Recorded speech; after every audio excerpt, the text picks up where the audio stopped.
The National Broadcasting Company and its affiliated stations present The Pacific Story.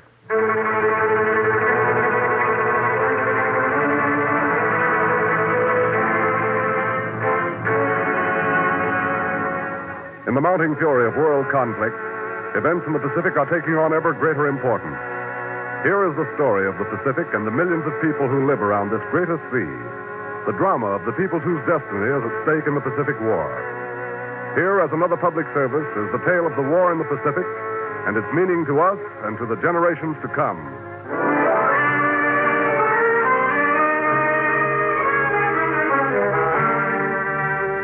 Air Transportation, Lifeline of China.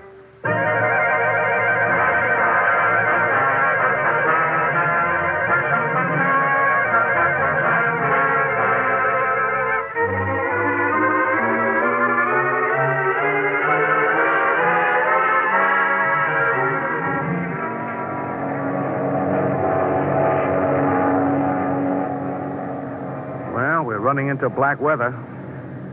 Yeah. Starting to ice up pretty bad. Uh-huh. We'll try and ply through it and get on top. Altitude's 14,000. This is the aerial Burma Road, the airline over the hump, the Himalayas from Calcutta to China. This pilot and co-pilot are bringing in a cargo of heavy machine parts. Is the windshield de-icer working? Yes, it's working. Layer of ice is forming across the glass. Yeah. Props are picking it up, too. That was a mass of ice thrown by the propellers against the cabin. As the transport climbs, the temperature drops. The heating system's gone out. Temperature is 30 below. Perfect blind flying. Ice is completely closed over the windshield. Radio compass is dead. Can't climb this baby another inch. We're at 20,800. Uh-huh. Pump up the window de-icer spray and see if you can get some of the alcohol to work out around the valve. Yeah, well, there's some coming out now. That's good. Catch it on your fingers and rub it on the inside of the windows. Maybe we can get a glimpse out. Ooh, man, is that cold. Yeah, evaporates too fast, eh? Yeah. Here, I'll press my bare hand against the window. Maybe that'll clear a little space. Careful. Watch out, your hand doesn't stick there. Ooh, Mama, is that cold. It's thawing a little under my hand. All right, quick now. Look when I take my hand away. Okay. See anything? Well, top of the engine. Much ice on it? It's pretty thick on the leading edge of the cowling. Yeah? Well, temperature's gone up to 0. Yeah, I thought it was getting a little warmer. Here, take this nail file and scrape some of the frost away. Yeah. Are we over the hump yet? No, not quite. I'll get just a little more off. There. You see anything? Yeah, they're the peaks. 25,000 feet high. Let me see. Okay. Yeah, go ahead. Boy, these are some mountains, these Himalayas. Yeah. Can you see the peaks? Some of them, but most of them stick right up into the clouds. We better bear over a little to the left. You want to go over and play tag with those Jap patrols? Well, we're bucking a 130-mile-an-hour wind. That means we're making about 50 miles an hour. Yeah, we're just coming up to the peak of the hump. Captain, message for you. Yes, what is it, Lowe? The warning station's just radioed that there are 3 Jap pursuit ships in this area. 3 Jap pursuit ships up here, eh? Okay, thanks, Lowe.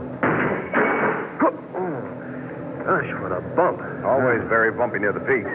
What was that noise? Lowe, go on back in the cabin and see what happened. Yeah. Hey, look at that, Captain. Clear that peak. Pull back on it. Pull back. Pull back, you back. Hold on. Well, just made it with about 2 feet to spare. Captain, the cargo net's broke when we hit that bump, and our cargo hit the ceiling and punched about 10 big holes. 10 holes? Yeah, and then it crashed down on the floor and wrecked the floorboards and damaged the fuselage pretty bad. You better go back there with the radio man and see what you can do. Yeah. Let's get at that quick.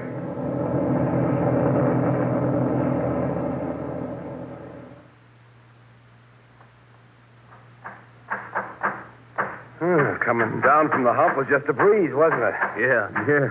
This old buggy landed pretty hot. Must have a lot more ice on the outside than we thought. Yeah.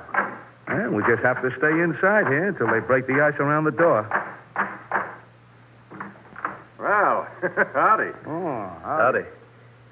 Whew, this is like stepping out of a refrigerator. How hot is it out there? It's 95 in the sun. Yipes. We've been waiting for this cargo machine part. Come on, men. Let's get it unloaded. We'll have to patch up those holes and install a new cargo net before we take our next load back over the hump to Calcutta.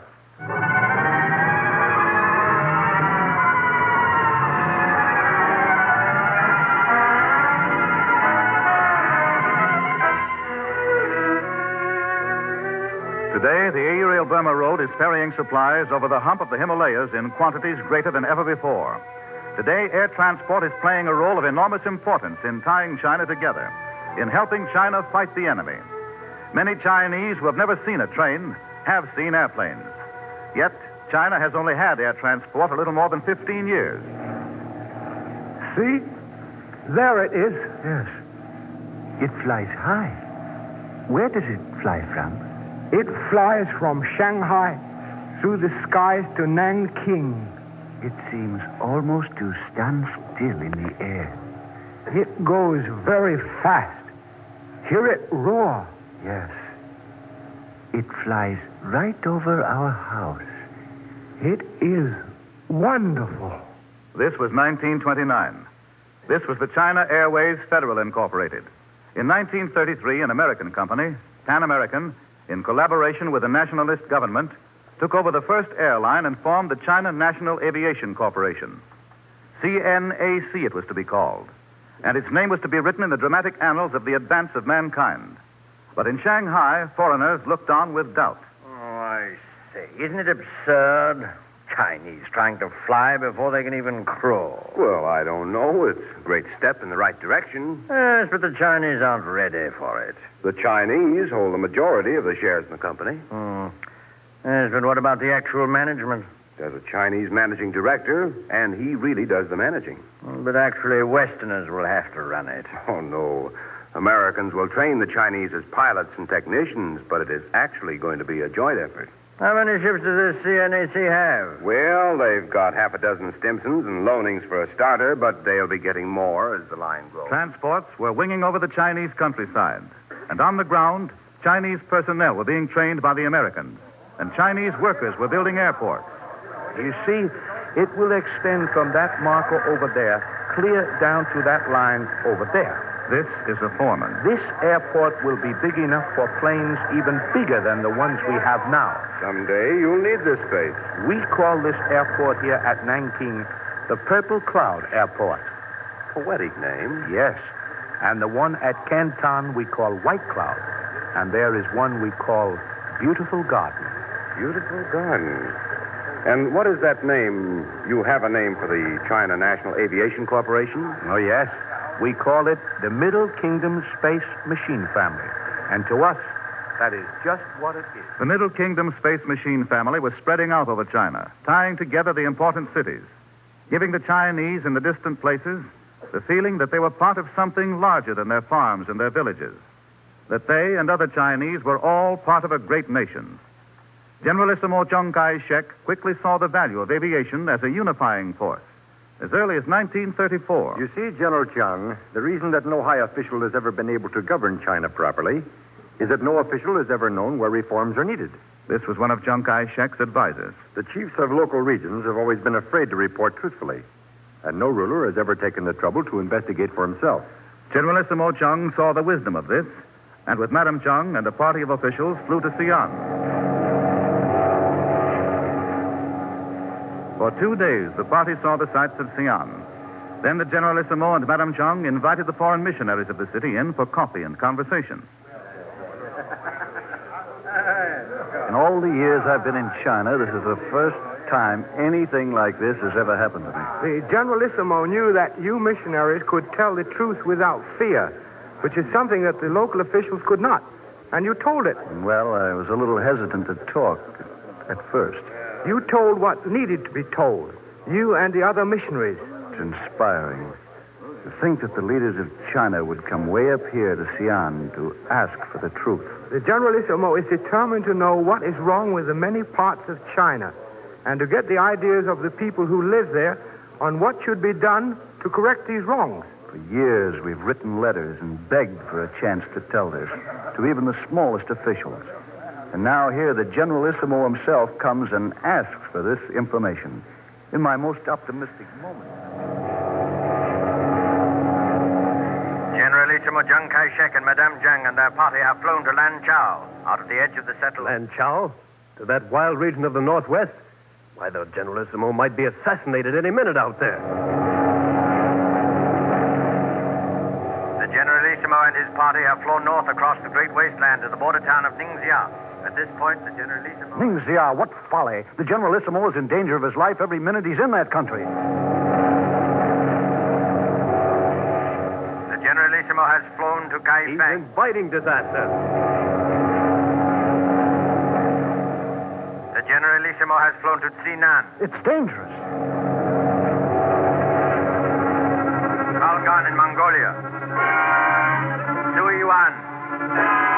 Taiyuan. Nanchang.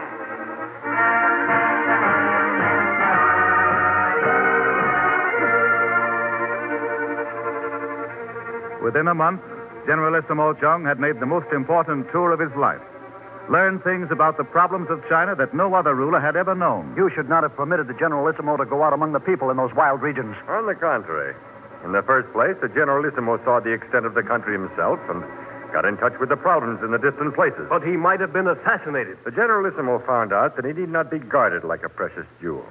Besides, Madame Jiang was able to get close to the people, to talk against the old ways of China and to urge reform.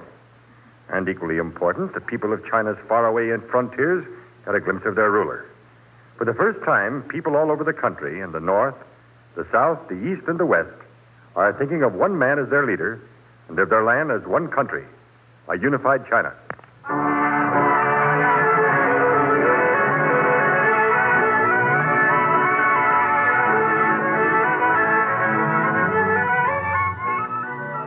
From this time on, Chiang Kai-shek, with the aid of air transportation, rewove the provinces of China into a national fabric. From this time on, again and again, by air transport, Chiang kept in contact with his lieutenants and on occasion himself flew to the centers where his presence was needed. With the help of air transportation, Chiang inspired and directed the people of China. Now, air transportation in China was growing. CNAC planes were landing at Beiping, Haichao, Tsingtao, Tianjin. Now they were voyaging southward to Wenchao, Fuchao, Amoy, Swatow, Canton, and Hong Kong, and westward to Chongqing.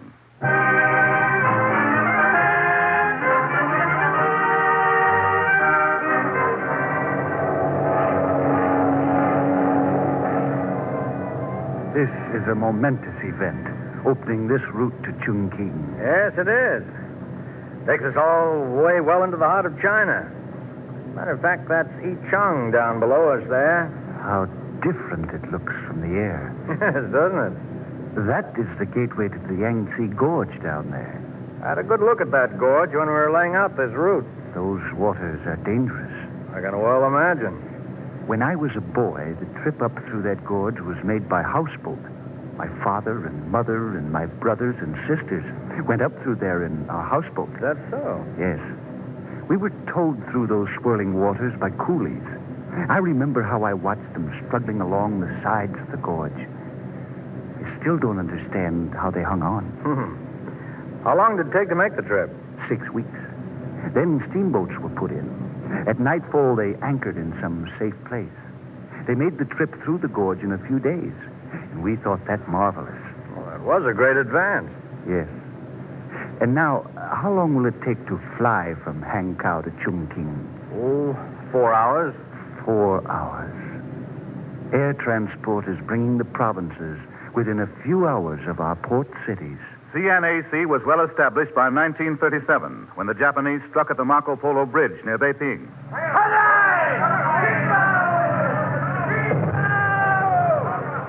At Shanghai, a CNAC transport came streaking in, landed, and its pilot, Captain Hal Sweet, reported, I was caught in Bay Ping after the city gates were closed.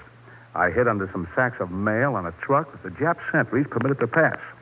At the airport, I came out and jumped into this ship that I brought in there and headed here for Shanghai. That was the first event. Now it was started.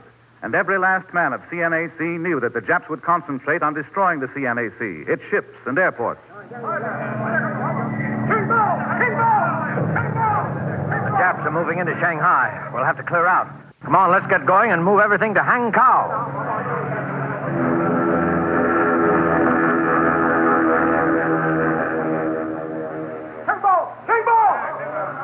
Here come the Jap bombers.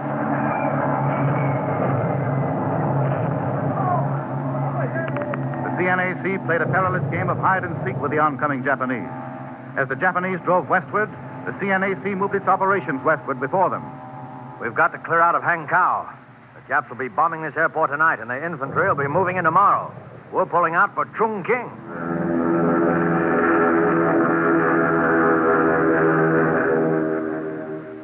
As the Japanese drove inland, CNAC kept contact with the outside world by opening new routes. CNAC became a living, moving organism, moving to different airports, setting up new contact points of communication and navigation. In 1940, the Vichy French government permitted the Japanese to move into Indochina, and CNAC had to abandon the base at Hanoi. Now, CNAC reached down through Burma and established a base at Rangoon, opened a route over the hump of the Himalayas from Chongqing to Calcutta, and established a route over the 778 miles of mountains from Chongqing to Hong Kong. It was at Hong Kong on December 7th, 8th, 9th, and 10th, 1941, that CNAC did the impossible.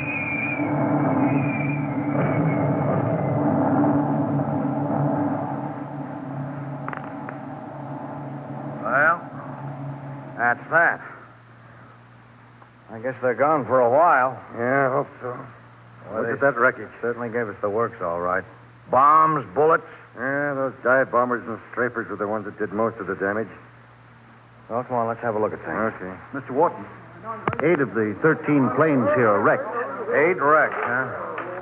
They certainly caught us this time. Yes, sir. But the 5 in the hangars are all right. They're not damaged? No, they're all right. This winds up Hong Kong. Yeah.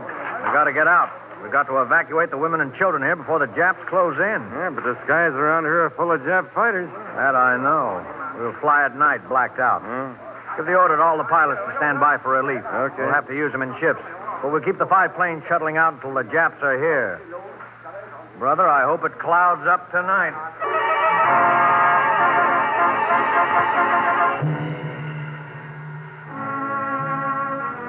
Report to CNAC Operations Headquarters. Taking off with the last load of refugees out of Hong Kong. With the ones I've got on board, we've evacuated 275 adults and more than 100 children in these 3 days. If I make it. The Japs are shelling the field.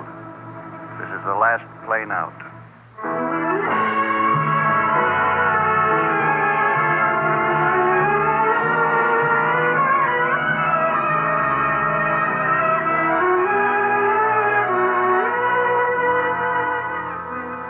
The Japanese swarmed over Hong Kong. The CNAC retreated before their onslaught, continued flying, carrying their precious cargoes of war supplies, medicines, refugees, government and military personnel. Unarmed, their only protection was bad weather and darkness. They flew at night and in pea-soup weather that grounded the Japanese patrols. The Japanese drove into Burma, but the CNAC planes continued to fly. They slithered in and out of jungle-hemmed fields, making 4 and 5 trips between dusk and dawn, hiding under jungle camouflage in the daytime, roaring through the clouds and dark at night.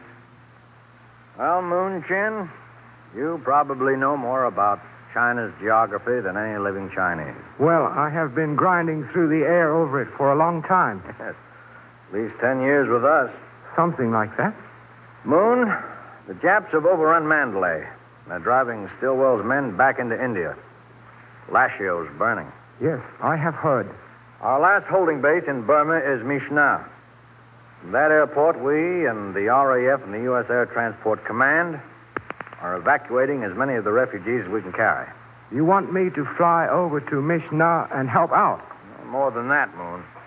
I want you to fly over there and recover our radio station, and also bring out as much of our personnel as you can carry and fly them to India. Now, this will Moon Chin took off from China with a cargo of passengers. Halfway down from Chongqing, his radio warned him of the presence of Japanese patrol. He landed in an isolated field, covered his plane with mud and brush, and waited for the all-clear signal. Then he took off again.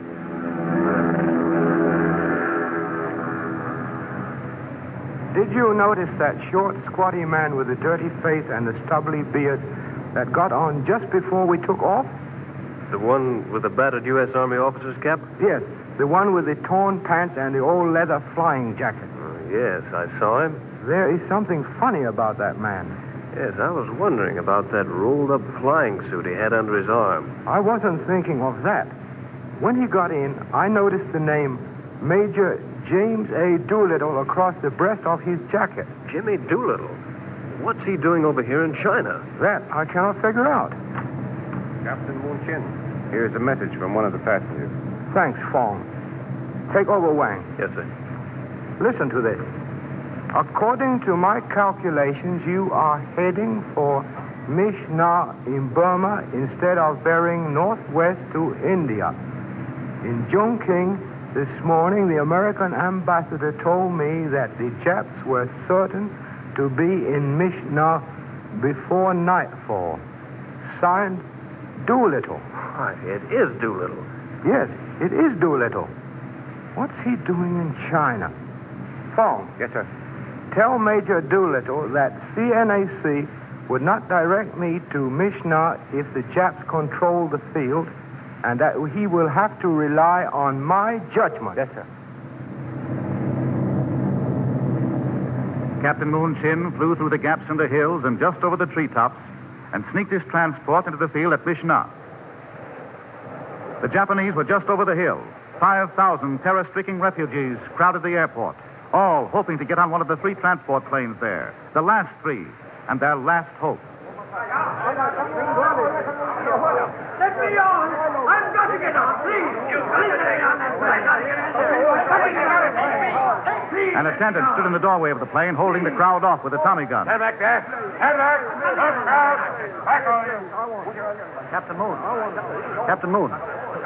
Coolies are loading the radio equipment into your forward mail compartment. You better get out as quickly as you can. We set the gasoline storage tanks on fire.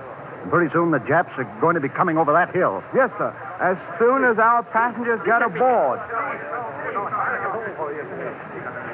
Major Doolittle occupied one of the 21 seats of the airliner. Soon the 21 seats were filled. Then there were 30 in the cabin. When the 50th passenger came aboard... Captain Moon, I certainly hope you know what you're doing. Everyone we get aboard means one more life saved. There's a war going on over here. You do lots of things you wouldn't do at home when you have to. When the 64th passenger came aboard, Captain Moon ordered the cabin door locked. Darkness was falling, and the heavily laden ship was silhouetted against the blazing storage tanks as it taxied through the surging refugees down to the end of the runway. Those Japanese are closing in, Captain Moon. Yes, hang on. Now let's see if we can get off the ground.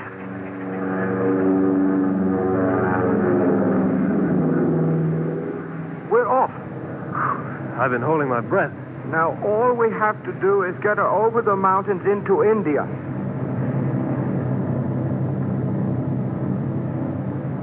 Captain Moon nursed the heavily laden transport through the skies with Major Doolittle jam-packed with the others inside. 4 hours and 12 minutes later, they landed at Calcutta. And out of the rear mail compartment, which loads from the outside, tumbled 8 additional passengers. Good Lord, how did they get in there, Captain Moon? Well, they must have smuggled themselves into that compartment after the cabin door was locked. That means that you carried 72 in a 21-passenger Douglas. Yes, I suppose it does.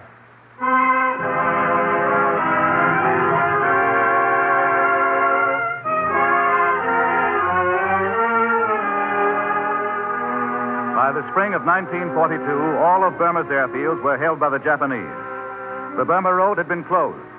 China's last lifeline was the air route over the hump of the Himalayas. Over this route, the CNAC and the United States Army Air Force carried cargoes of gasoline, munitions, oil, arms, medical supplies into besieged China.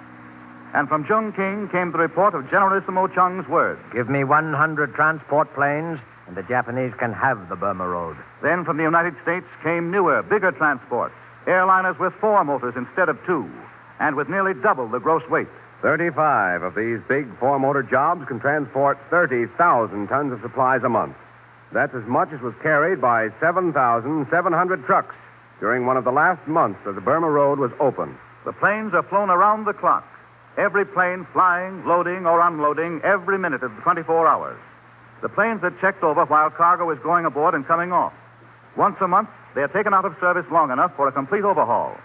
And every minute of the 24 hours when the Japanese could fly, they have sought to destroy the line. You all ready to take off, Captain Yancey? Oh, yes, sir.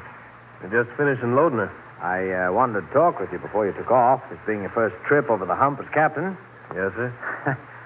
You know, CNAC is probably the only airline in the world that likes bad weather and darkness. Yes, sir, I know. Yes, we avoid sunshine as we avoid a firing squad.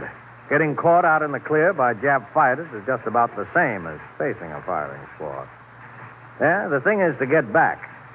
One of our transports came hightailing it in here with 3,247 bullet holes in it. We counted them. Yes.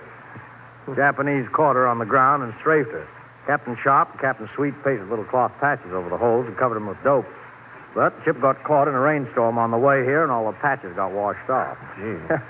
With the wind whistling through those holes, she came screaming in, howling like a banshee. Anyway, the point is, the pilots brought her back. Yes, sir. Oh, but you are constantly in touch with the ship, so that's a great help. Oh, yes, we are. We keep contacting secret codes that are changed every 24 hours. We've carried into China and out of China almost every important man who's come to this country since the war broke out. Chiang Kai-shek, Stilwell, Chenault, Brett, Wavell, Alexander, all of them. Well, sir, I've been over the route, so it isn't exactly strange to me. Yes, I know, but the Japs will try to force you to fly northward, up where the mountains rise higher and higher, up in the clouds among those peaks. Mr. Pickens. Oh, yes, what is it? Captain Schrader's in trouble. He's radioing. Turn on your set. Oh, yes, yes. Where is he, you know? I heard him say he's just at the crest of the hump, and there's a Jap Zero on his tail. Oh, that's bad. Captain Schrader. Captain Schrader. This is Pickens in operations.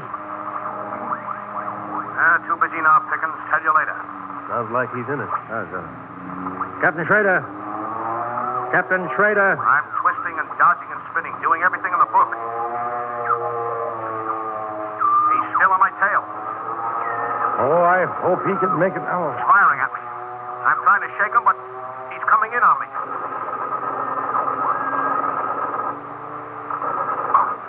Oh, he's hit me. He's hit me. Shot. Captain Schrader. Captain Schrader. Captain Schrader. Captain Schrader. Captain Schrader.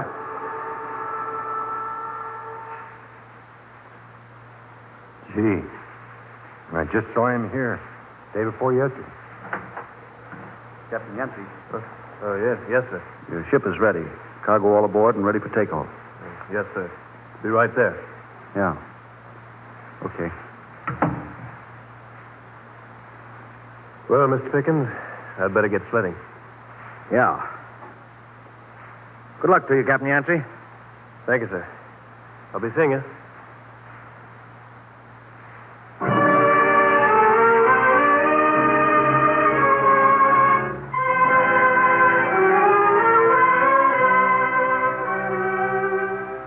You have been listening to The Pacific Story, presented by the National Broadcasting Company and its affiliated independent stations as a public service to clarify events in the Pacific and to make understandable the cross currents of life in the Pacific Basin. A reprint of this Pacific Story program is available at the cost of 10 cents. Send 10 cents in stamps or coin to University of California Press, Berkeley, California. We repeat, send 10 cents in stamps or coin to University of California Press, Berkeley, California.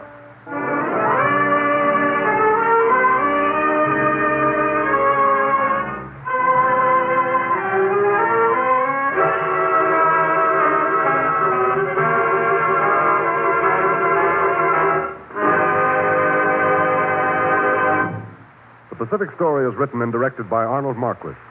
The original musical score was composed and conducted by Thomas Peluso. Your narrator, Gayne Whitman. This program came to you from Hollywood. This is the National Broadcasting Company.